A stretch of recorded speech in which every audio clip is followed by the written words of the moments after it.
The question says about a drum whose weight is 60 newtons and it is carrying a water of weight 400 newtons, and that is to be raised by means of wheel and axle. The axle diameter is 100 mm and the wheel diameter is 400 mm. If a force of 120 Newton is applied to the wheel, find the mechanical advantage, velocity ratio and efficiency of the machine. So here in the question, the cumulative weight or the total weight is the weight of the drum plus the weight of the water that has to be lifted. So that is equal to 460 newtons is the combined weight or load that needs to be lifted. Next is the diameter of axle, that is given by small d, which is 100 mm, and the diameter of the bigger wheel is given by capital D, that's 400 mm. And a force of 120 Newton, which is effort that is being applied to the wheel. So effort is 120 Newtons.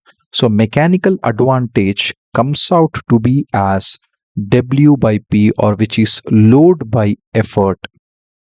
So load here it is given as 460 and effort is 120.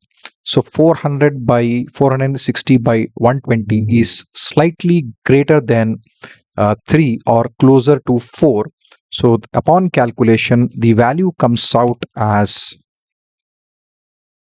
3.83.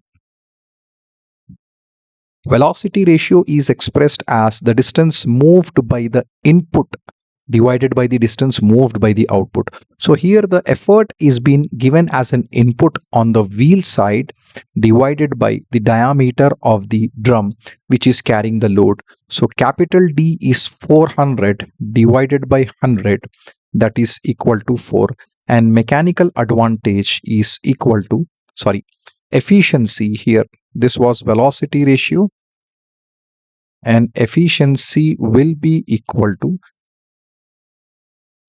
mechanical advantage divided by velocity ratio.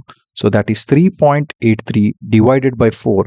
So this is approximately 95.75%.